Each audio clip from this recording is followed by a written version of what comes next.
What's up guys, Justin here with the CGEssentials.com. So in today's video we're going to check out the Blender Hook Modifier. The Blender Hook Modifier is basically a modifier that allows you to deform geometry using another object inside of Blender. So what you can do is you can hook a piece of geometry to like an empty or something like that and then move it around, and it's going to actually affect the geometry of an object. So let's go ahead and just jump into it. Alright, so basically the way that this is going to work is you need to jump into edit mode and select the vertices of an object that you want to actually hook to this object. So let's say, for example, that we wanted to take the top half of this torus right here. So I'm going to tab into edit mode, and then I'm just going to hold the Z key and go to wireframe mode. I'm going to select all of these vertices right here. We'll actually do the middle vertices as well. So you can see I have all of these selected. Well, now you can either go up to vertex, hooks, and click on hook to new object, or you can just do a Control H and do a hook to new object. And so if you do a hook to new object, what this is going to do is, this is going to create a empty in the middle right here. And then if we tab back into edit mode or object mode, now if I move this around, notice how the geometry of this object is being affected by the location of that hook. So notice how it's going to be affected by rotation, it's going to be affected by scale. All of that different stuff is happening inside of object mode now. And so if we take a closer look at this, we can see that if we click on this object, what this did is this basically added a hook modifier to our object right here. And notice how it tells us that it is hooked to the empty object right here. So let's say that we had some other object that we wanted to use for the hook modifier instead. So let's say we wanted like a small cube or something like that. So I'm going to scale this cube down. I'm going to apply my rotation and scale. But now if I go into that hook modifier and I uncheck this, I can set this to my cube right here. Well, now if I move my cube around, notice how that geometry is going to adjust along with that cube. So I can scale it up and down, other things like that. So there's a lot of interesting things you can do with this. It's a little bit simpler than working with like shape keys or something like that. But another thing you can do is let's create a new object real quick. So we'll do a Shift A, and we're going to add let's add just an icosphere right now. And so in this case, what I'm going to do is I'm actually going to create an empty up here. So I'm just going to do a Shift A, empty, and I'm just going to do a plain axes right here. So this is going to be the object that I want to hook this to. So I'm just going to tab into edit mode, tap the A key to select all the vertices, and then in this case, I'm also going to do a Control click to select this empty. Well, then I'm just going to do a Control H to add the hooks, and I'm going to click on the option for hook to selected object. And so notice how when I did that, this sets up a hook modifier right here, and it's referencing this empty. And notice how when I move this around, my whole object is moving around because I selected all of the vertices. But one of the things you can do with the modifier is you can actually set a fall off right here.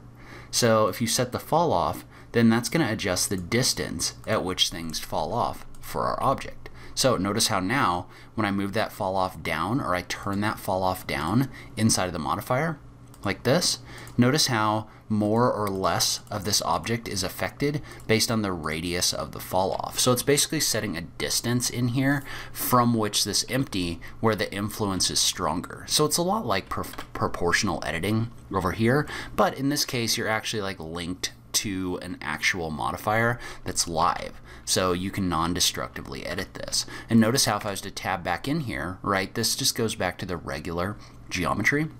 So basically what that means is that this is a non-destructive way to stretch and deform your geometry inside of Blender. And so one of the things this gives you the ability to do is this gives you the ability to really quickly like animate movements. So let's say, for example, that I want this to kind of move up and down. So let's just make it very simple, right? So let's say we want this to start here. What I can do is I can insert a keyframe by tapping the I key and adding a location keyframe for this object. So at point 1, this object is going to be here. And then at point 2, or at 20, I want this to move up a little bit, like this. And then I'm just going to insert another keyframe. So now what we've done is we've animated the deformation of this object, just like this. And so then that gives you some interesting possibilities for like cycling the animation. So if we were to like copy this, paste it, and then jump over into your animation tab, you could add like some repetition to it so it just like continues endlessly like this, so just over and over again. Maybe add some noise to some of the other functions that are in here, so like the X and Y, for example. So it would also allow you to add some like noise to this if you wanted to do that. There's a lot of things you can do with this once you kind of get it set up. And so I've seen some people use this to add like pins to cloth. So for example, if I was to add a piece of cloth over here, so just let's just do a plane right here, and then we're just going to subdivide it a couple times.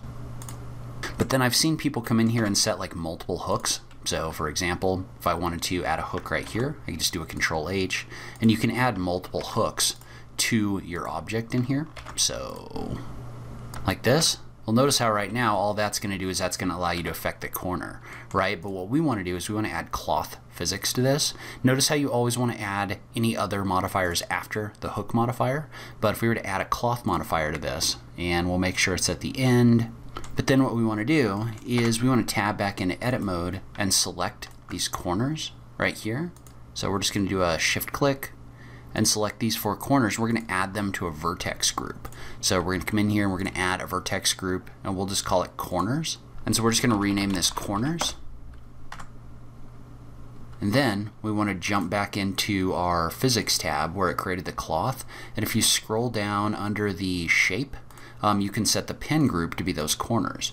Well, what that's going to do is that is now going to use those corners as the pen group in here. Well, if you select them and move them around, notice how your cloth is going to move around with them.